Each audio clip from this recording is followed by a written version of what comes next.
अस्सलाम वालेकुम, आप देख रहे हैं हो क्या रहा है। मैं हूं Faisal Abbasi, group editor 92 news. Irshad Ahmed Arif सब साथ हैं। शुक्रिया इरशाद साहब आपका।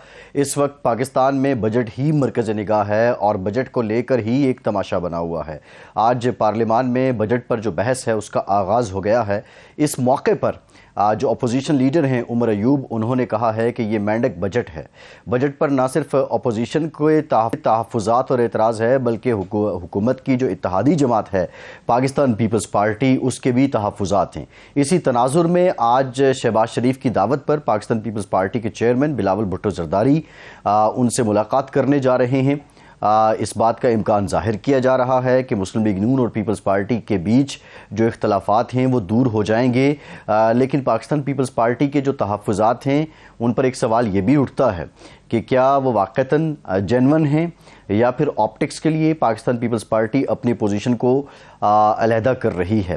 बहरहाल ये भी एक बहस थी कि बजट से पहले पाकिस्तान पीपल्स पार्टी बाज़ाब्ता तौर पर हुकूमत के साथ मिलकर हुकूमत में शराकत इक़्तिदार हो जाएगी, लेकिन अभी तक इस किस्म की कोई बात या कोई इशारा पाकिस्तान पीपल्स पार्टी की क़यादत की तरफ से नहीं दिया गया है। दूसरी जानिब सेनेट की कायमा कमेटी बराए ख़जाना की जो मीटिंग हुई, सलीम मांडवी वाला साहब ने उसको हेड किया। सेनेटर फैसल वार्डा ने वहाँ पे इंकशाफ किया है कि जो अरकान पार्लियामेंट हैं उनमें से अक्सर ऐसे हैं कि जो नॉन कस्टम्स पेड गाड़ियाँ हैं वो इस्तेमाल करते हैं, स्मगल शुदा गाड़ियाँ वो इस्तेमाल करते हैं। साथ ही साथ उन्होंने हाइब्रिड गाड़ियों पर जो ड्यूटी बढ़ाई गई है उस पर भी एतराज़ किया है। साथ ही साथ प्रॉपर्टी पर जो बढ़ाए गए हैं उस पर भी फैसल वार्डा ने एतराज़ किया है। अब सवाल ये पैदा होता है कि एक ऐसा बजट जिस पे हुकूमत को भी जिस पे अपोजिशन को भी एतराज़, जिस पे हुकूमत की इत्तेहादी जमातों को भी एतराज़ और इवन फैसल वार्डा साहब जैसे जो सेनेटर्स हैं वो भी इस पे एतराज़ कर रहे हैं। आखिर इसकी वजह क्या है? क्या ये ग्रीवियंसेस बिल्कुल ठीक हैं कि एतमाद में नहीं लिया गया? वज़ीर ख़जाना साहब इस मामले पर एतमाद में कब लेंगे? और एक और भी इंतहाई अहम नुक्ता है कि IMF के पास जाना है, IMF की शराइत हैं, क्या ये शराइत मिनोअन मान ली गई हैं या मिनोअन से ज़्यादा ये शराइत इस बजट में लगा दी गई हैं? बहरहाल बजट पर ही आज के प्रोग्राम में हम बात करेंगे। दूसरी जानिब आज सुप्रीम कोर्ट में इलेक्शन ट्रिब्यूनल से मुतालिक इलेक्शन ट्रिब्यूनल बनाने का इख्तियार किसका है, इससे मुतालिक समाअत हुई। चीफ जस्टिस काजी फ़ायज़ ईसा ने जो सदारती ऑर्डीनेंस लाना है उसको तौहीन करार दे दिया है। इस मौके पर इंटरेस्टिंग बात यह भी रही कि इलेक्शन कमीशन के जो वकील थे वो बिल्कुल इस मामले में नाकाम रहे कि जो उनसे सवालात करते रहे मुअज़्ज़ज़ जजेस उन पर वो जवाब देने से कासिर रहे। बहरहाल इस सारे मामले पे हम बात करेंगे। इरशाद साहब, अभी मुलाकात होनी है बिलावल भुट्टो साहब और वज़ीर-ए-आज़म साहब की। लग तो रहा है कि ये कायल कर लेंगे वज़ीर-ए-आज़म साहब बिलावल साहब को। अपोजिशन लीडर साहब ने इसको मेंढक बजट करार दे दिया है। फैसल वार्डा साहब की तरफ से जो तहफ़्फ़ुज़ात हैं वो भी यकीनी तौर पे आम लोगों की तर्जुमानी करते हैं। ये क्या है, आप क्या समझते हैं कि एस्टिमेटेड वज़ीर ख़जाना साहब ने जो बजट अनाउंस किया उसमें था जब ये शोर पड़ेगा तो हम कम कर देंगे और उस पर फिर IMF को एतराज़ नहीं होगा, या ये बातें हर सूरत माननी पड़ेंगी IMF की हुकूमत को? देखें अब्बास साहब, ये तो अब सब मुत्तफ़िक़ है इस बात पे, ख़ुद हुक्मरान जमात के जो अरकान हैं वो भी बता रहे हैं कि ये बजट जो पेश हुआ है वो IMF का तजवीज़ करदा समझ लीजिए या मंजूर शुदा समझ लीजिए या मुसल्लत करदा बजट आप इसको कह सकते हैं। ये आपकी मर्ज़ी पर है, इसको तजवीज़ करदा भी कह सकते हैं, मुसल्लत शुदा भी कह सकते हैं, मंजूर करदा भी कह सकते हैं। और यही वजह है कि पीपल्स पार्टी अपने तहफ़्फ़ुज़ात ज़ाहिर कर रही है। हुकूमत ये समझती है कि पीपल्स पार्टी और हम एक ही कश्ती के सवार हैं और पीपल्स पार्टी की मजबूरी है हमारा साथ देना। पीपल्स पार्टी ये समझती है कि ये दुरुस्त है कि हम एक ही कश्ती के सवार हैं, लेकिन इसको हमारी मजबूरी ना समझा जाए और हमें फॉर ग्रांटेड ना लिया जाए। हुकूमत को बहरहाल आवाम के लिए अवामी नुक्ता नज़र से कुछ सोचना होगा, क्योंकि हमने दोबारा इलेक्शन में भी जाना है। 16 माह की हुकूमत जिस तरह से चली और जिस अंदाज़ में आवाम को बिल्कुल नज़रअंदाज करके जो पॉलिसियाँ बनाई गई, अपने मुकदमात के फ़ैसले कराए गए, अपने आप को बरी कराया गया, उसके बाद कोई एक भी फ़ैसला ऐसा नहीं हुआ जो आवाम के मफाद में हो। महंगाई बढ़ी, बेरोज़गारी बढ़ी, लाकानूनियत बढ़ी, तो उसके नतायज इलेक्शन में सब ने देख लिए, और सबसे ज़्यादा तो मुस्लिम लीग नून ने देखे हैं, और जिसको सिंपल मेजॉरिटी तो दरकिनार हुकूमत बनाने के भी वो काबिल नहीं थी। वो तो एक ख़ास हालात और ख़ास मखसूस वाक़यात हैं जिसकी वजह से उसको हुकूमत बनाने का मौका मिल गया, और उस पर ख़ास शर्मिंदा भी नज़र आते हैं। मियां नवाज शरीफ साहब जो वज़ीर आज़म बन के आए थे वो वज़ीर आज़म नहीं बन सके। तो पीपल्स पार्टी अब चाहती है कि अगर हम एक कश्ती के सवार हैं तो फिर हमसे कुछ मुशावरत तो की जाए, हमारी कोई तजवीज़ तो ली जाए। हमें कम से कम फेस सेविंग तो हमारे पास होनी चाहिए, ना ये कि आप अपनी मर्ज़ी करें या आप IMF से बाला बाला कुछ मामला तय करें और बजट नाफिज कर दें और जवाब दे हम होते फिरें। तो ये वो बातें हैं जिसकी वजह से आज वज़ीर आज़म साहब को बिलावल भुट्टो साहब से मुलाकात करनी पड़ रही है। वो मुलाकात करेंगे। बज़ाहिर लगता तो यही है कि बजट तो मंजूर हो जाएगा और बजट की मंजूरी में पीपल्स पार्टी साथ देगी, लेकिन आपका जो ये सवाल है कि क्या इस बजट को मिनवन मंजूर किया जाएगा या इसमें कुछ तरामीम होंगी। देखें, मैं नहीं समझता कि अगर इसमें तरामीम होती हैं और IMF की शराइत जो हैं या जो तजावीज़ हैं उनको रद्द करके किसी भी हवाले से अवामी दबाव का नाम लेके अगर आप ये बजट मंजूर करते हैं तो फिर आपको IMF से कर्ज़ नहीं मिलेगा। और जब ये बजट मंजूर करेंगे महंगाई का एक तूफ़ान आएगा। देखें, आपने 3,800 के तो नए जो डायरेक्ट टैक्सेस लगाने हैं, 3,800 अरब के तो नए टैक्स लगाने हैं। 8,000 अरब का आपका खसारा है, वो आपने कर्ज़े लेने हैं और वो भी एक बोझ आप पे पड़ेगा। उसके बाद बाकी जो मामलात हैं, दरामदात और बरामदात में जो फ़र्क है उसको भी आपने किसी न किसी तरह से पूरा करना है। तो ये सारी चीज़ें जो हैं मल्टीप्लाई हो के अवाम के सर पे गिरेंगी और फिर अवाम जुलाई में या अगस्त में जो अवाम का रिएक्शन सामने आएगा उसको फेस करना होगा मौजूदा हुकूमत ने, और वो किस तरह से फेस करेगी। इरशाद साहब, अब सवाल ये है, जो मिनवन की आपने बात की है उस पर एक बुनियादी नुक्ता है इरशाद साहब, वो ये है कि कुछ चीज़ें कॉमन सेंस में आती हैं। जो वाडा साहब की बात है कि पूरी दुनिया हाइब्रिड गाड़ियों को, इलेक्ट्रिक गाड़ियों को इनकरेज कर रही है, आप उसको डिस्करेज कर रहे हैं। वो तो ये कहते हैं कि इस बात की तो ना वज़ीर को पता है, ना सेक्रेटरी को पता है, ना रेलेवेंट ऑफिसर्स को पता है, ये कोई माफिया अपना काम कर गया है। अगर ये कारीगरी माफिया की है तो फिर ये तो IMF की शर्त तो नहीं होगी।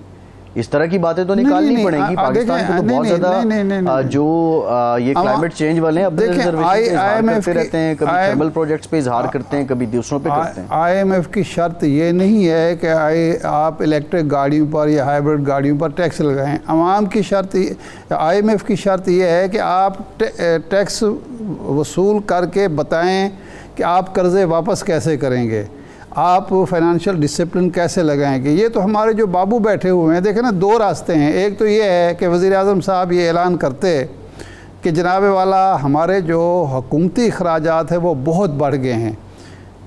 तीन चीज़ें आपके सामने हैं। एक तो ये है कि जिस महकमे में 10 लोगों की ज़रूरत है वहाँ 40 लोग बैठे हुए हैं, आप उसको कम करते। आप जो पर्क्स एंड प्रिविलेजेस हैं ब्यूरोक्रेसी की वो कम करते। एक घर, कल भी हम जिक्र कर रहे थे, 60 कनाल के घर में एक अफसर ठहरा हुआ है, उसके बिजली के अखराजात, मुलाजमीन की गाड़ियाँ, ये वो, उसको कम करते। एक तो रास्ता ये था। दूसरा रास्ता ये है कि आप नए टैक्स लगा दें और उन्हीं लोगों पर ज़्यादातर लगा दें जो पहले ज़ेरे बार हैं, उसी में ये टैक्स भी लग गया है।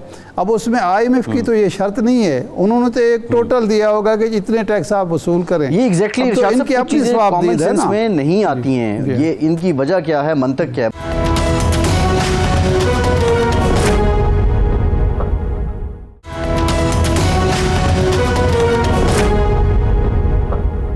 इरशाद साहब, कमर ज़मान कायरा साहब ने हमें ज्वाइन किया है, पाकिस्तान पीपल्स पार्टी के सीनियर रहनुमा हैं, हमें ज्वाइन कर चुके हैं। कायरा साहब, बिलावल साहब और शहबाज साहब की मुलाकात हो रही है। आपके ग्रीवेंसेस जो हैं वो बड़े संजीदा हैं, वज़ीर आज़म साहब को दावत देनी पड़ गई ओपोजिशन लीडर भी इस बजट को मेंढक बजट कहते हैं, आपके भी तहफ़्फ़ुज़ात हैं, इवन फैसल वाडा साहब ने भी तहफ़्फ़ुज़ात का इजहार कर दिया है। ये क्यों एक तमाशा क्यों बन गया है बजट? IMF की शराइत तो किसी की भी हुकूमत होती उसको तो माननी ही थी। देखिए, पाकिस्तान जैसे ममालिक के अंदर बजट कभी भी कोई कंफर्टेबल बजट नहीं होता और कभी किसी बजट पे लोगों ने इत्मीनान का इजहार नहीं किया। हमारी जमात का जब इत्तेहाद हुआ था मुस्लिम लीग से गवर्नमेंट के ऊपर उनको सपोर्ट करने के लिए, तो बाकायदा तहरीरी तौर पे हमने कुछ चीजें लिखी थी आपस में। अच्छा। कि हम एक दूसरे के साथ इन चीजों के ऊपर एतमाद साजी करके चलेंगे। बजट से पहले हमारे दोस्तों ने, जो पार्लिमानी पार्टी के मेंबरान हैं सीनियर, उन्होंने मुलाकातें करके और ये इजहार किया कि हमारे जो तहफ़्फ़ुज़ात हैं वो दूर किए जाएं और हमें एतमाद में लिया जाए। बेहतर था कि ये मामला इस लेवल पे ना आता और पहले ही वो एतमाद साजी कर ली जाती। उसको उस वक्त उतना सिंसियरली सीरियसली नहीं लिया गया, जिसके नतीजे में पार्टी के अंदर से फ्रस्ट्रेशन हुई। अब हम एक अलग जमात, वो एक अलग जमात, और हमारी जमात के लोगों के भी तहफ़्फ़ुज़ात हैं और उन्होंने अपने तहफ़्फ़ुज़ात अपने चेयरमैन के साथ बयान किए। जब बार बार ये बात हुई तो चेयरमैन साहब को किस बात की परेशानी थी, तो पीपल्स पार्टी के पास और कोई ऑप्शन नहीं था एक्सेप्ट दिस के बजट स्पीच वाले दिन हमारे टोकन प्रेजेंस हो और हम कहें कि जी हम इस पे अपने तहफ़्फ़ुज़ात का इज़हार करते हैं। तो ये एक ऐसा इशू था। बेहतर होता कि ये पहले एतमाद साजी कर ली जाती, नहीं भी तो अब मुलाकातें हो रही हैं। इंशाल्लाह 2 मुलाकातें पहले कमेटियों की हुई हैं, आज चेयरमैन साहब और वज़ीर आज़म साहब मिल रहे हैं, वहाँ पे भी हमारे सीनियर मेंबरान साथ होंगे, उनके भी होंगे।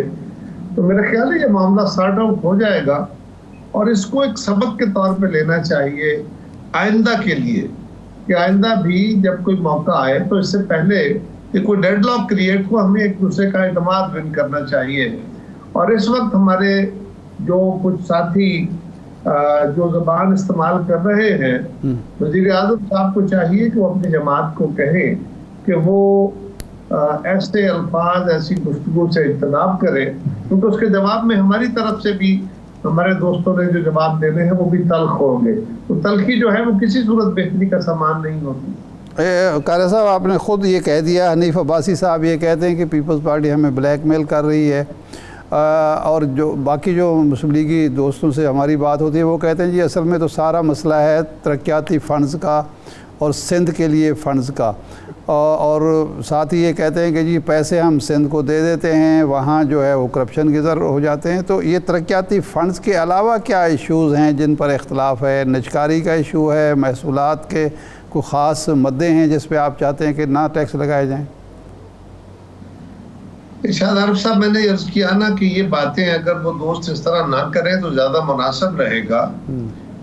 हाँ, तरक्याती फंड पिछली गवर्नमेंट में भी सिंध को उस तरह नहीं दिए गए। तरक्याती फंड एक तो वो होते हैं सूबों को हकूक मिलते हैं, उनके जो डिविजिबल पूल से जो पैसा जाता है। दूसरा फेडरल PSDP होती है, फेडरल जो डेवलपमेंट फंड होता है, उसमें सूबों के प्रोजेक्ट रखे जाते हैं। तो सिंध सूबा को ये तहफ़्फ़ुज़ है कि हमारे फंड, हमारे पैसे वहां नहीं रखे गए, कम रखे गए हैं और हमारे तहफ़्फ़ुज़ात जो है उसको एड्रेस किया जाए। ये बात कहनी कि फलां सूबे में पैसे जाते हैं और फलां बेहतर हो जाते, ये बहुत फजूल बात है, बहुत नामुनासिब बात है। इसीलिए मैंने कहा ना कि हमारे जो दोस्त मुस्लिम लीग के ये रवैया इख्तियार कर रहे हैं, उनको ये सोचना चाहिए कि उनकी कही हुई बातों से जो गिरहें पड़ेंगी वो उनकी लीडरशिप को खोलते हुए मुश्किल होगी। हम नहीं चाहते, जायज़ बातें होनी चाहिए, हमारी तरफ से भी जायज़ बातें होंगी, होनी भी जायज़ चाहिए, और उनको हुकूमत की तरफ से जो वज़ीर आज़म और उनकी टीम है वो एड्रेस भी करेंगे। लेकिन कुछ दोस्तों को जरा मीडिया में आके बातें करने का और बढ़ के मारने का शौक होता है। बढ़ के जो भी मारे वो अल्टीमेटली डेडलॉक क्रिएट कराता है, नुकसान कराता है, उसका कोई फायदा तो नहीं होगा। अगर हमारे दोस्तों के कुछ, और मैं ये समझता हूँ कि ये पॉलिसी नहीं है, अगर उनके दोस्तों की तरफ से भी ऐसी बात है तो वो अपनी जाती नमूदो नुमाइश की बातें कर रहे होंगे। ये कभी हुकूमत की तरफ से पॉलिसी के तौर पे नहीं हो सकता तो पीपल्स पार्टी के लिए ऐसे अल्फाज इस्तेमाल कर, तो उसका जवाब भी मिलता रहेगा अगर ऐसा होगा। अगर मुझे उन दोस्तों की राय से इत्तेफाक नहीं है, क्योंकि हम इत्तेहाद में बैठे, हुकूमत में बैठे हैं। अगर बदइत्तेमादी हो जाती है तो हुकूमत नहीं चलती। ये तो किसी के फायदे में और किसी तरह भी फायदे में नहीं है। मुल्क का नुकसान हो तो कोई सोच सकता है। लिहाजा बाज लोग अपनी क़यादत के आरा से हट के तो बयान दे देते हैं। अब हर बयान, मैं आपके प्रोग्राम में बैठा हूँ तो मैं अपनी क़यादत से पूछ के तो आप बयान नहीं दे रहा, लेकिन ये मेरी जाती आदत हो सकती है, ये मेरा जाती रवैया हो सकता है कि मैं इस तरह जी। अच्छा कारी साहब, अगर आज की मुलाकात में ये जो तरक्याती फ़ंड्स का मामला, ये तो साल हो जाता है, लेकिन जो बाकी टैक्सेस का मामला है और निजकारी पे सबसे ज़्यादा आपको एतराज़ है कि निजकारी नहीं होनी चाहिए, लोग बेरोज़गार नहीं होने चाहिए, कौमी इदारे नहीं बिकना चाहिए, उस पर हुकूमत अपनी मजबूरी बयान करती है कि जी हम तो IMF के दबाव में हैं, हम तो इसमें कोई किसी किस्म की रियायत आपको नहीं दे सकते, हमने तो ये करना ही करना है। क्योंकि मौसूफ जो वज़ीर ख़ज़ाना साहब हैं वो कहते हैं IMF के बग़ैर भी कोई ऑप्शन नहीं है और निजकारी के अलावा भी हमारे पास कोई ऑप्शन नहीं है। तो फिर सिर्फ तरक्याती फ़ंड्स पे ही मामला तय हो जाएगा और आप हुकूमत का साथ देंगे बजट की मंजूरी में?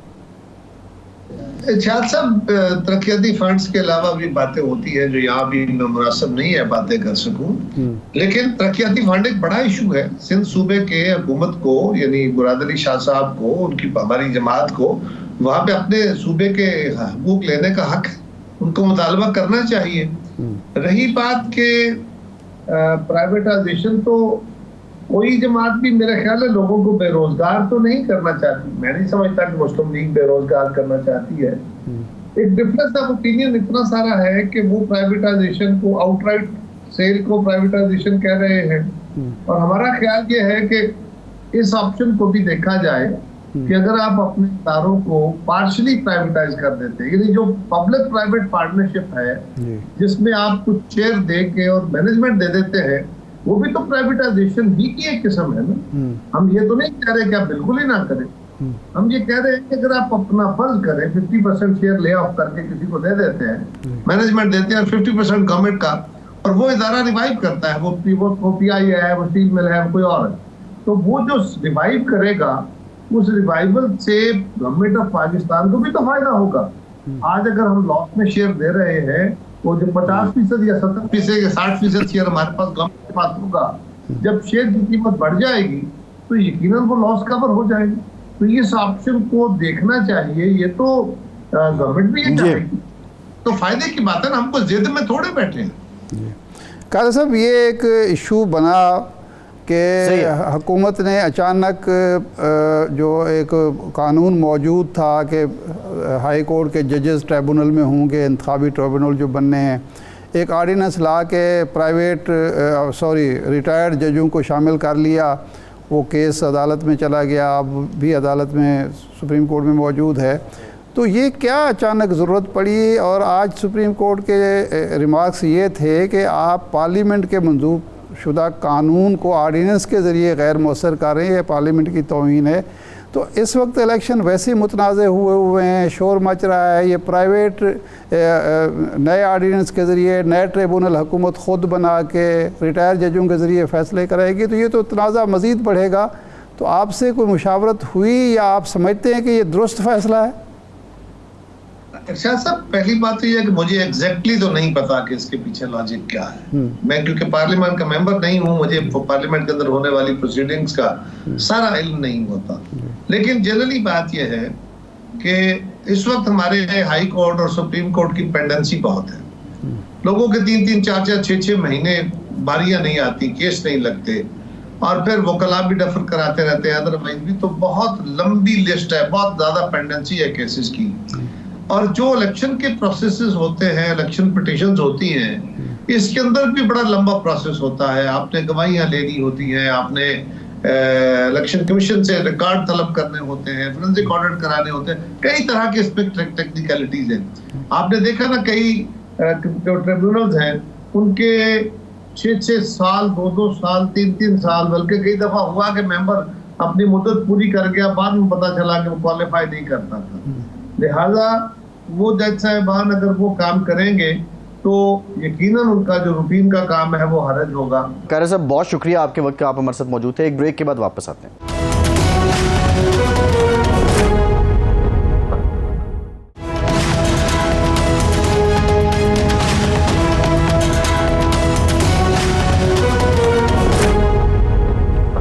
ब्रेक के बाद एक बार फिर से आपको खुशामदीद कहेंगे। हमें ज्वाइन किया है पाकिस्तान के मायनाज मईशतदान डॉक्टर खाकान नजीब साहब ने। डॉक्टर साहब thank you very much for your time. Doctor साहब ये बताइए कि अभी भी बिलावल साहब और वज़ीर आज़म साहब की मुलाकात जारी है और बुनियादी तौर पे पीपल्स पार्टी को भी इस बजट पे तहफ़्फ़ुज़ात हैं। अपोजिशन लीडर ने भी इसको मेंढक बजट कह दिया है। फैसल वाडा साहब भी अपने रिजर्वेशन लेकर सामने आ गए हैं। आप क्या समझते हैं कि ये जो IMF की डिमांड्स थी वो मिनवन मानी गई हैं या डिमांड से कुछ ज़्यादा मान लिया गया है? और अगर इस बजट में कोई रद्दोबदल किया जाता है तो वो IMF आसानी से फिर डील करेगा, निगोशिएट करेगा पाकिस्तान से? So Faisal, you've asked all the right questions. ये मैं इसलिए कहता हूँ कि पहले तो ये बात यहाँ है कि IMF के फ्रेमवर्क में ही बजट की टैक्सेशन की तजावीज़ सामने आई हैं। और ये बात मुझे इसलिए भी मालूम है फैसल कि 2023 के दिसंबर में पाकिस्तान में एक मिशन आया था। उन्होंने फरवरी 2024 में एक रिपोर्ट शेयर की है, वो पब्लिक नहीं है, पर अगर उन लोगों ने जिन्होंने ये रिपोर्ट पढ़ी है वो ये जानते हैं कि ये सारे personal income tax, sales tax जो आपने इस वक्त तजावीज़ सामने रखी हैं अपने निज़ाम में रियल एस्टेट, रिटेल पर, ये तकरीबन वही तजावीज़ हैं जो IMF ने उस टीए मिशन में लिखी थी। आई थिंक उस वक्त भी IMF से थोड़ी सी गुफ्तगू ज्यादा करनी चाहिए थी। मैं आज भी कहता हूं कि गुफ्तगू की बहुत बड़ी गुंजाइश एग्जिस्ट करती है। बेसिकली गवर्नमेंट ने कुछ कोशिश की है और मेनली कोशिश ये है कि IMF की जो सिफारिशात है वो मान ली जाए। पर ये कैसे हो सकता है कि आप IMF को ये कन्विंस ना कर सकें? आपकी तनख्वाह अगर या बाइंग पावर 2022 में अगर 1 लाख रुपए की थी तो आज टूट के 61,000 रुपए की रह गई है। तो मुझे ये इजाजत तो दीजिए कि मैं जो 6 लाख रुपया मेरा बेसिक है कि मैं 6 लाख रुपए पे पहला टैक्स लगाता हूं वो मैं 9 लाख पे ले जाऊं, क्योंकि उसकी तो बाइंग पावर ही टूट गई है इंसान की। अब ये बाकी पर्सनल इनकम टैक्स अपनी जगह, ये भी दुरुस्त है कि आपको सेल्स टैक्स की एग्जेम्पशंस उड़ानी है, इसमें कोई दो आरा नहीं हो सकती, मैं खुद कहता हूं उड़ानी है। पर ऐसा तो है ना कि आप स्टेशनरी को, आप मिल्क पाउडर को, आप मेडिकल और मेडिकल अप्लायंसेस को, मैं उनसे खुद ये निगोशिएट करना चाहता हूं कि उड़ा दें। ये जो 450 अरब की उड़ाई हैं इनको बदतदरीज एक तो उड़ाएं, फौरी तौर पे ना उड़ाएं। पर उड़ाने का मकसद क्या होता है दुनिया भर में? IMF फोक्स को मालूम है ना, वो ये होता है कि 18% जो जनरल सेल्स टैक्स है उसको नीचे लाया जाए। मैंने ये चीजें आपके सामने इसलिए रखी हैं कि एक बजट बन गया है, इसको रीनिगोशिएशन करने की गुंजाइश है, पर अथॉरिटीज को पहले खुद काम करना है इसको कामयाबी की तरफ ले जाने के लिए। इसी तरह एक्सपोर्टर्स को नॉर्मल रजीम में लाना मैं सपोर्ट करता हूं टोटली। मैं खुद कहता रहा हूं गवर्नमेंट को कि ये 1% से उठाएं, पर 1% टर्नओवर से जब उठाया है तो वो शायद 22-25% के करीब टैक्स था, अब 29% चला जाएगा उनका टैक्स। सो इसमें भी निगोशिएटेड सेटलमेंट कर लें, कुछ टाइम क्रिएट कर लें।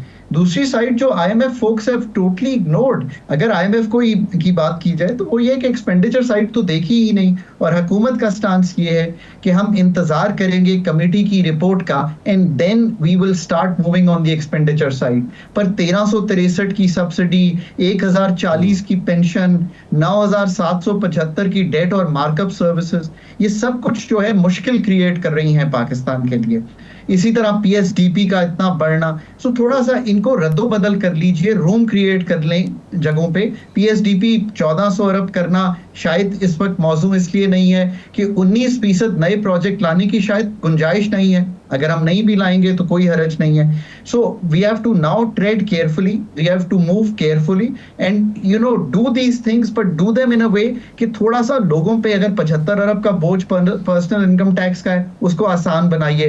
150 अरब का हमने AOPs पे बोझ डाल दिया, ये जो स्मॉल मीडियम है इसको थोड़ा संभाल लीजिए। सो ये सारी गुफ्तगू करनी पड़ेगी अगर हमने बजट को बेहतर करना है। अगर इसी तरह पास करना है तो वो तो आपके सामने ही है। जी डॉक्टर साहब, ये एक बाहर से वज़ीर ख़जाना लाए गए, बहुत माहिर बताए गए, अब जिस तरह आप फरमा रहे हैं, अपोजिशन भी यही बात कर रही है, जितने माहिरीन मईशत दीगर हैं वो भी ये बता रहे हैं, ये बजट जो तजावीज़ थी या मशवरा था समझ लीजिए या हिदायत थी IMF की, उठा के रख दी गई, और जो रूम क्रिएट हो सकता था, जो स्पेस मौजूद थी, उसके वो छोड़ी नहीं गई बिल्कुल, ये ना आवाम के लिए ना किसी और के लिए।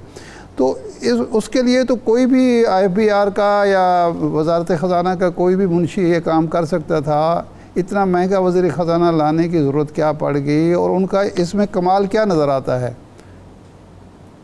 इरशाद साहब, मैंने पाकिस्तान के लिए वाहिद प्रोग्राम जो IMF का कंप्लीट हुआ 13-16 का, वो एंकर किया है, और मुझे ये मालूम है, मैं अभी एक पर्चा भी लिख रहा हूँ इस बजट पे, एक आध दिन में अखबार में भी उसका एक पार्ट छप जाएगा, और मैंने ये कहा है कि IMF से निगोशिएशन की बहुत बड़ी गुंजाइश होती है, वो कंट्री अथॉरिटीज़ पे रिलाई करती हैं। पाकिस्तान की फाइनेंस की जो टीम है, जो इकोनॉमिक टीम है, जो FBR की टीम है, इन सब को मिलकर ऐसा मौजू जो आप कहेंगे ऑल्टरनेटिव्स देने चाहिए थे, पर ये फरवरी में ही देने चाहिए थे। बट मैं समझता हूं कि हुआ क्या होगा। आपको पता है TA मिशन आते हैं, वो लोगों को मिलते हैं, वो उस वक्त इतनी हाइप नहीं क्रिएट होती, बट जो IMF का वर्किंग समझते हैं, कि मैंने दोनों साइड्स देखी हैं, मैंने बाहर काम किया है बहुत, तो मैं जानता हूं कि TA मिशन भेजने का मकसद ही ये होता है। अगर आप कोई भी उसकी एग्जीक्यूटिव समरी पढ़ लेता गवर्नमेंट में, तो उसको मालूम होता कि ये चीजें तो उन्होंने तभी लिख दी थी। That was the time to go and say to them कि नहीं, हम पर्सनल इनकम टैक्स की हम तो 6 लाख को बढ़ाना चाहते हैं। मैं तो कहता हूं, पर जो अपर एशेलॉन्स हैं उन पे थोड़ा सा टैक्स लगा के 20-30 अरब कलेक्ट कर लें। सो आपकी बात में वजन है कि पाकिस्तान टीम को यहाँ पे थोड़ा सा अपना सब्सटैंटिव होमवर्क करना चाहिए था। मैंने 3-4 एरियाज रखे हैं, personal income tax, sales tax, जो टैक्स हमने 45% कर दिया है स्मॉल एंड मीडियम एंटरप्राइजेस पे, और अगर आप 50 करोड़ से ज्यादा कमाते हैं 500 मिलियन से, तो वो 55% बन जाता है। या खुदारा, मतलब इस इकोनॉमी को हम स्ट्रैंगल कर रहे हैं। जरा ये गुफ्तगू IMF से जाकर करिए, तो कुछ अच्छे काम भी हैं, इसमें कोई शक नहीं है। आपने अच्छा किया कि आपने प्रॉपर्टी को कैपिटल डॉक्टर साहब जो आपने बात की है, डॉक्टर साहब आपने जो बात की है कि होमवर्क के बगैर ये किया गया है, आज वो खजाना कमेटी में फैसल वाडा साहब ने बात की हाइब्रिड गाड़ियों से मुतालिक। अभी जब फ्लड आया 2022 में, जब हम गए दुनिया से कहा हमारी मदद करो, तो वो कहते थे एक जानिब तुम कोयले से एनर्जी पैदा करते हो और दूसरी जानिब तुम जो क्लाइमेट ही है उसके लिए मदद भी मांगते हो। ये एक खुला तजाद है। हाइब्रिड गाड़ियाँ, इलेक्ट्रिक गाड़ियाँ, पूरी दुनिया उस पर जा रही है। हम अपनी ऑयल इंपोर्ट को कम भी करना चाहते हैं, आपने उस पर टैक्सेशन बढ़ा दी है। ये क्या है? क्या अभी भी कोई माफिया राज कर रहा है मुख्तलिफ शोबों में, या फिर होमवर्क अगर नहीं हुआ? पाकिस्तान को तो मसला ही इकॉनमी है, क्यों होमवर्क नहीं किया गया? फैसल जान की ईमान पाऊं तो कहूं, जो पाकिस्तान में और दुनिया भर में जो माफिया है ऑयल सेक्टर का, वो बहुत स्ट्रांग है। पाकिस्तान में तो छोड़ें, दुनिया भर में अभी भी 83% एनर्जी फॉसिल फ्यूल से आ रही है। 83% फैसल भाई। सो बिल्कुल आपकी बात दुरुस्त है। हम इस वक्त 43,000 मेगावाट प्लस की एनर्जी पावर की कैपेसिटी लिए बैठे हैं मुल्क में, और हम बेच नहीं पा रहे। गर्मियों में तो चलें 25-26 हज़ार मेगावाट बेच देते हैं, सर्दियों में 10,000 मेगावाट आ जाती है। अगर हम ये एनर्जी बेचने की कैपेसिटी EVs और अदर फॉर्म से बनाएं तो ये एक अच्छी चीज होगी। हैविंग सेड दैट, कुछ बजट में अच्छी चीजें भी हुई हैं, मैं उनका जिक्र करता हूं कि प्रॉपर्टी पे टैक्स लगा, कुछ टैक्सेशन रिटेल सेक्टर पे आई, ये दोनों अच्छी चीजें हैं, इसको और आगे लेकर जाना चाहिए। पर फिर आपने जो एक चीज नहीं की, मैं फिर कहता हूं, मेरे दोस्त हैं सब एग्रीकल्चरिस्ट, मेरे भाई हैं, 3.5 अरब रुपए का टैक्स पंजाब ने लगाया है। ऑनेस्टली 20% इस वक्त पूरी इकोनॉमी का हुजम है। 3.5 अरब रुपया कलेक्ट करेंगे, फिर IMF से ही मांग के पैसे मुल्क चलेगा ना। सो ये सारी चीजें, अभी 10 दिन हैं, इनको सोच लीजिए, जहां जहां रीथिंक की जरूरत है कर लीजिए। मैं गवर्नमेंट का ये स्टांस भी मान लेता हूं कि एक्सपेंडिचर पे, हालांकि माजरत के साथ दिहाइयों से मैं इस चीज को गवर्नमेंट में बैठ के भी और आउटसाइड द गवर्नमेंट में कि पेंशन का रिफॉर्म करना है। अब ये कहना कि एक कमेटी है, ऑनेस्टली जनरल मुशर्रफ के टाइम पे national commission for government reform बना था, मतलब इरशाद भाई, मतलब मेरा दिल जो है वो मतलब मैं इमोशनल हो जाता हूँ ये गुफ्तगू करते हुए। आज 20 साल बाद उसके वो रिपोर्ट भी मौजूद है। हम ये कह रहे हैं कि हम दोबारा स्टडी करेंगे कि कौन से गवर्नमेंट इदारे काम करने हैं।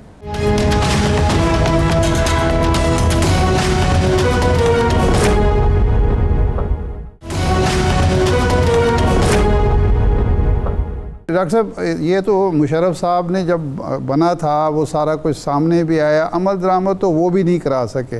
और इस हुकूमत ने, एक मैं छोटी सी बात करूँगा, पिछले साल वज़ीर आज़म शहबाज शरीफ साहब ने एक किफ़ायत शारी कमेटी बनाई, उसने एक रिपोर्ट दी, वज़ीर आज़म साहब ने ऐलान किया हम इस पर अमल दरामद करेंगे, कुछ भी नहीं हुआ। अब फिर एक नई कमेटी बना दी है, तो वजह क्या है? कोई इनकी नीयत नहीं है, कोई रुकावटें हैं इनके रास्ते में? और ये कब तक अवाम बर्दाश्त करेंगे कि जी ये ख़ुद अपने अखराजात भी कम नहीं करते, अपनी ऐशें भी ख़त्म नहीं करते और हम पर टैक्स लगाते चले जा रहे हैं? ये तो ख़ुद मामलात को ख़राब नहीं कर रहे हुक्मरान तबका हमारा? इरशाद साहब, एक तो ये कि अदराक तो इनको है, सबको है, ये एक अच्छी बात है। I mean on the positive side, NFC को दोबारा सोचना है, पेंशन मेकओवर है, टारगेटेड सब्सिडी है, पब्लिक फाइनेंस के निज़ाम को ठीक करना है, मतलब ये सारी तो गिवन है। पाकिस्तान का पीएसडीपी कम करना है, प्रोविंसेस में के जो काम कर रहे हैं, पाकिस्तान की गवर्नमेंट को लीनर करना है। इरशाद भाई, ऑनेस्टली मैं अपनी जो मैं लिख रहा हूँ उसका आखिरी जुमला पढ़ देता हूँ, ये शायद आपका जवाब दे देगा कि आज भी जो सब्सटैंटिव बजटरी रिफॉर्म्स हैं उनको करने के लिए आपको नॉलेजेबल एंड एक्सपीरियंस्ड पाकिस्तानीज चाहिए जो प्रोफेशनल हो, जनरलिस्ट्स ना हो। उनको आपको की पोजीशंस देनी पड़ेंगी ताकि वो रियल चेंज जो है, मनमोहन सिंह और Montek S Ahluwalia top economist थे दुनिया के, इन दोनों को 90 की दिहाई में यही काम दिया गया था जो आज पाकिस्तान में हम करना चाहते हैं। अब वो लोग जब भी आप ढूंढ लाएंगे, इंशाल्लाह 5 से 8 साल में ये डिलीवरी हो जाएगी। कॉमन अदराक है, लोकल यूनिवर्सिटीज ने भी लिखा है, मैंने तो 62-63। लेकिन डॉक्टर साहब, हम जब भी ढूंढने निकलते हैं या हमें बैंकर मिलते हैं या अकाउंटेंट मिलते हैं, ये भी तो हमारा आलमी है। हम तो मुसलसल या अकाउंटेंट के पास होते हैं या फिर बैंकर के पास होता है। वो हम शौकत अजीज़ से शुरू हो जाएं। हमारे यहाँ तो जनाब महबूब हक साहब इकोनॉमिस्ट थे, उनके साथ जो हुआ और जिस तरह से वो फिर मुल्क से गए वो आपके सामने है 2 दफ़ा। Mehboob Haq was a good man. He could have been actually our Manmohan Singh. उन्होंने उस वक्त भी बहुत अच्छी गुफ्तगू की थी। मैं उनकी कभी बजट स्पीच पढ़ भी लेता हूँ अपनी समझ के लिए। सो ये बात आपकी दुरुस्त है। मैंने तो आज बड़ा ही खाका आपके सामने रख दिया है। ये काम जो है ये सारे होने हैं। Someone has to sit, go through all these work और फिर उसकी इम्प्लीमेंटेशन को फॉलो अप करे। मैं आज भी कहता हूँ, मैं कमिटीज का फैन नहीं हूँ। मैंने गवर्नमेंट में रह के भी कमिटीज नहीं बनाई। जो काम की रिस्पॉन्सिबिलिटी सेट करता था किसी पे और उनको उसकी डिलीवरी का रिस्पॉन्सिबिलिटी भी दे देता था कि वो उन्होंने काम करना है। ये है आज की एक गुजारिश करूं, आप हैरान होंगे इरशाद साहब, मैं एक चीज बताना चाह रहा हूँ। इरशाद भाई, पिछले 10 साल में हमने एफबीआर के 15 हेड्स चेंज किए। सही। आप अंदाज़ा कर लें हमारी संजीदगी का, सीरियसनेस का। जी अच्छा, ये फरमाएं, एक इस वक्त जो इशू है पीपल्स पार्टी और हुकूमत के दरमियान चल रहा है, वो कहते हैं जी नजकारी ना करें, पब्लिक प्राइवेट पार्टनरशिप से काम चलाएं। वो कहते हैं कि जी ये जो जिसका आप बार बार जिक्र कर रहे हैं पीएसडीपी जो है, इसको कम ना करें बल्कि हमें ज़्यादा हिस्सा दें सिंध को, और भी इस तरह की चीज़ें हैं। अगर ये पीपल्स पार्टी की बातें नहीं मानी जाती तो वो कहते हैं हम वोट नहीं करेंगे। हुकूमत पीपल्स पार्टी के ख़ासतौर पर नजकारी के इशू पर अगर मान लेती है तो क्या ये IMF के लिए काबिल कबूल होगा? देखिए ना, पहले तो हम इंटरनली ये फैसला करें। I've had the great honor of serving with the People's Party also। देखिए, एक तो बात यह है कि जब वो कहते हैं PPP तो उनका मतलब तो यही है कि ये पब्लिक प्राइवेट पार्टनरशिप, यानी कि वो क्या मान लेंगे, कॉमन ग्राउंड क्या है। जो हमने PTCL की निजकारी की, वो 26% हिस्से हमने बेचे, मैनेजमेंट बेचती 74%। आज भी मैं और आप एज सिटीजन्स ओनर हैं या गवर्नमेंट ओनर है या स्टेट ओनर है। तो आप उनको कहें कि ठीक है हम मेजर शेयर होल्डर PIA के अपने पास रख लेते हैं 30-40%, बाकी बेच देंगे। सो कोई कॉमन ग्राउंड ढूंढना पड़ेगा। पर ये कोई भी आज कहे कि सरकार में कैपेसिटी है, PIA डिस्कोस, सुई कंपनीज, बैंक्स चलाने की, तो वो पाकिस्तान से बिल्कुल मतलब अदराक रखता हो तो ये नहीं कह सकता, क्योंकि 600 अरब का पहले दिन जब 1 जुलाई आएगी ना, तो 600 अरब का एक खसारा एनर्जी सेक्टर का लाजिम व मलजूम खड़ा होगा। वो कौन पे करेगा $2 अरब? फरवरी 2024 तक केपी के हुकूमत के जो वाजिबुल अदा थे वफाक के ज़िम्मे बिजली की मद में पैसे वो 335 अरब रुपए है। लेकिन साथ ही साथ जो केपी की गवर्नमेंट है वो ये क्लेम करती है कि हमारे जो दीगर फंड्स हैं एनएफसी की मद में वो वफाक के ज़िम्मे वाजिबुल अदा हैं। अब उसके बाद हम ये देख रहे हैं, आज भी एक एमपीए साहब गए, उन्होंने जाके ग्रिड स्टेशन से बिजली खुद बहाल की। कल खुद वज़ीर आला केपी के गए अली अमीन गंडापुर साहब, उन्होंने बिजली बहाल की डेरा इस्माइल ख़ान में, और वो 12 घंटे से ज़ायद लोड शेडिंग होने पे नाला हैं। और उनका एक मौक़िफ़ ये भी है कि वो लोग जो बिल अदा करते हैं किसी एरिया में, वो लाइन लॉसेस से मुतालिक जो पॉलिसी है बिजली ना देने की या लोड शेडिंग करने की, उससे मुतासिर क्यों हों। किस हद तक जो अली अमीन गंडापुर का स्टांस है और तरीक़ाकार है वो दुरुस्त है, और ये मामला हल कैसे होगा? So Faisal, let me try and explain the background of what is going on, right? So इस वक्त खैबर पख्तूनख्वा में और पूरे पाकिस्तान में एक चीज़ है जिसको हम कहते हैं रेवेन्यू बेस्ड लोड शेडिंग। 2014 में पाकिस्तान में ये इनैक्ट की गई थी अक्रॉस द कंट्री। पहले ये शुरू की थी के इलेक्ट्रिक ने, और फिर गवर्नमेंट ऑफ द टाइम ने ये फील किया कि क्यों ना हम सारे पाकिस्तान में ये करें। इसका मतलब ये है कि फैसल, आपके फीडर पे अगर लाइन लॉसेस बहुत ज़्यादा हैं और नुकसान बहुत ज़्यादा है, तो हम इस पे एक ज़्यादा लोड शेड करेंगे ताकि वो नुकसान को कम किया जा सके, बिकॉज ना रिकवरी हो रही है और ना ही हम उस T&D को संभाल पा रहे हैं आपकी जगह पे। अगर इरशाद साहब का ऐसा नहीं है, सो खैबर पख्तूनख्वा में 18-20 घंटे हो सकता है रेवेन्यू बेस्ड लोड शेडिंग की जा रही हो। ये बलोचिस्तान में भी की जा रही है, just to be correct. Punjab में अगर कहीं कम है तो वहाँ कम हो रही है। पर आप ये देखिए कि इस वक्त केपी के गवर्नमेंट, केपी के अथॉरिटीज़ और पेस्को, यानी कि जो इस वक्त की फेडरल अथॉरिटीज़ हैं जिसके अंडर पेस्को चलता है, उन दोनों ने ये तो माना है ना कि 12 घंटे तो लोड शेड होना चाहिए। यानी कि वो ये मानने को तैयार हैं कि इतना बड़ा नुकसान है कि 12 घंटे की रेवेन्यू बेस्ड लोड शेडिंग जो है इज़ डूएबल। यहीं से इस सिलसिले को जोड़ें कि चलें, इतना बड़ा नुकसान है तो अब क्या करना है। सो चूंकि लॉ एंड ऑर्डर जो है वो लोकल सब्जेक्ट है, उनको चाहिए कि मदद करें रिकवरीज में। फेडरल गवर्नमेंट को ये चाहिए कि ये जो रेवेन्यू बेस्ड लोड शेडिंग है, इसमें जो सीईओ है, जो बोर्ड है, जो पेस्को की इंतजामिया है, इस सब को ठीक तो करना पड़ेगा। ये कैसे हो सकता है कि हमें 12, 14, 18 घंटे की लोड शेडिंग करनी पड़ी है रेवेन्यू बेस्ड, चाहे हमारे पास बिजली मौजूद है देने के लिए। और ये कैसे हो सकता है कि 335 अरब हमने लेना है जो हमें नहीं आ रहा। इस साल की जो रकम आनी है उसमें से 124 अरब की उम्मीद है कि वो नहीं आएगी। जो दूसरा एक तो ये है। अब देखिए, इस तनाज़े को तो दूर करना पड़ेगा। किसी के जाकर ग्रिड स्टेशन में आप या मैं भी एज अफसर चला जाऊं फेडरल गवर्नमेंट का और कोई तब्दीली कर दूं, ये पायदार नहीं होगी।